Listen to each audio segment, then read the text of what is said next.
Every Kirby game I've ever played has been a super fun experience. So when I heard that Kirby was gonna go 3D for the first time, I was hella excited. Kirby in the Forgotten Lands is the first non-spin-off 3D Kirby game, and just like its 2D counterparts, it's really fun. While this game removed a lot of really fun copy abilities, it made up for it by making each copy ability have multiple tiers, such as Hammer upgrading to Toy Hammer, which upgrades to Stone Hammer, which upgrades to Double Hammer. The Kirby team at HAL really outdid themselves when transferring these abilities to the third dimension. They play either just as good, if not better, than how they did in 2D, except for maybe the bomb. The new Mouthful mode was honestly kinda weird, but the abilities weren't horrible. There were some fun abilities, like of course Kirby, the cone, the vending machine, a wind ring thing, and honestly despite me not initially liking it, the glider archway, which felt a bit forced as an ability, but was generally a nice change of pace in the levels it was in. That being said, a lot of them were extremely boring or just straight up annoying, like the stairs where you just had to walk around super slowly. The closet wall thing or bowl top thing where you pretty much just mash the stick to open an area, which they could have easily just had as like a breakable or just a door or something. Light bulb Kirby, which just led to super slow and dark platforming. Or of course Pipe Mouth Kirby, which basically just turned whatever part of the level you were on into an auto runner where you just had to time your jumps, which I found pretty boring, especially compared to the main game.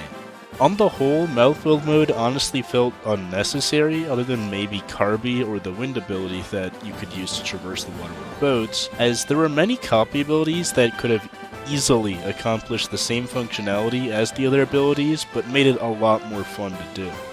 The game had a super relaxed pacing, and just like any Kirby game, it was generally very beginner friendly and made it a bit hard to die.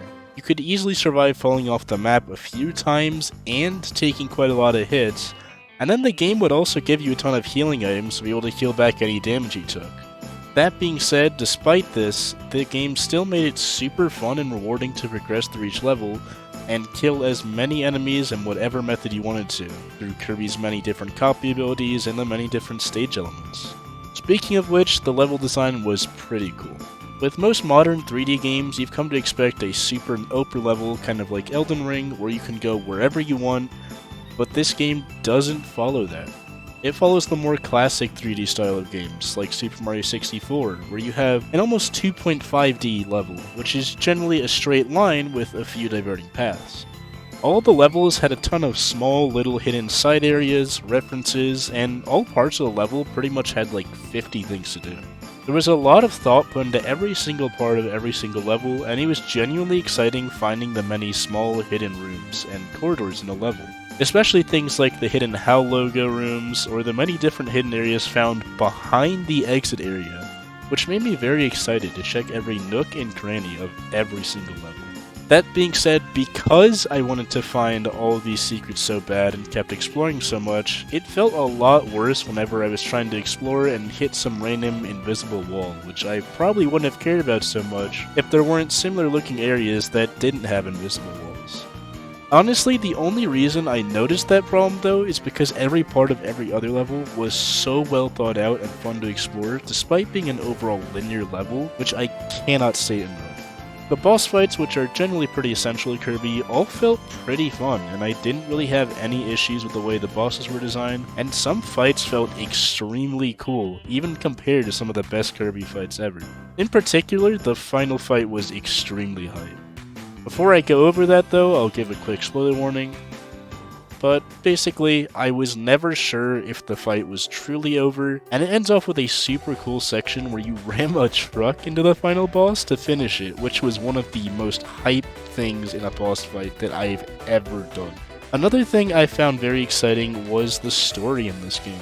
Almost every other Kirby game follows the same storyline of, you meet a friendly companion who you help out, and then they betray you after you help them out, which this game finally broke the cycle of. Almost every part of this story was super unexpected and honestly kept me on the edge of my seat while giving me some lore to some of the later games, or earlier depending on how you think about the timeline, in the Kirby series.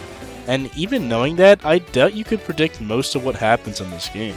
The game also offered co-op mode, which basically just had player 2 playing Bandana Waddle Dee with his own custom moveset, which kind of had a mix of the many different copy abilities, which was definitely fun, but was honestly a bit of a downgrade from the normal way it's handled, where the second player kind of gets their own version of a copy ability, so like they'll be like the fire guy or the ice guy or something. But it was still a pretty cool and fun addition, and it did let me play through the story with my friend, and we had a great time doing it, so honestly, it's not really that much of a negative.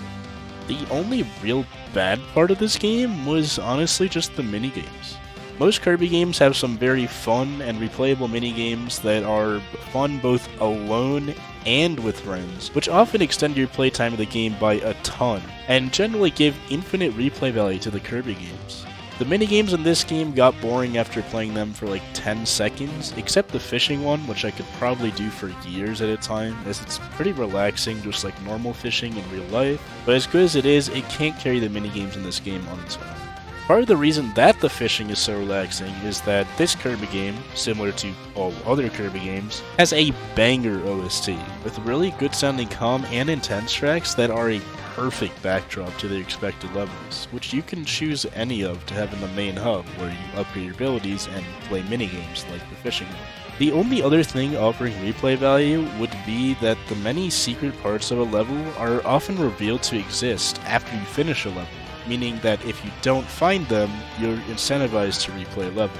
There's also the arena, which is a boss fight gauntlet, which you can find in every Kirby game, and it's pretty good in this game.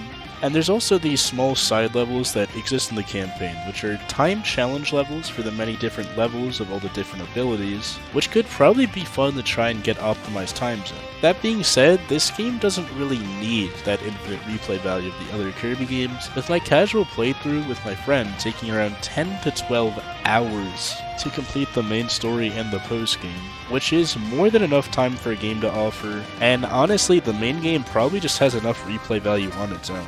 Overall, the transition to 3D Kirby was extremely smooth, and I would easily recommend this game to Kirby and non-Kirby fans alike. 5 out of 5.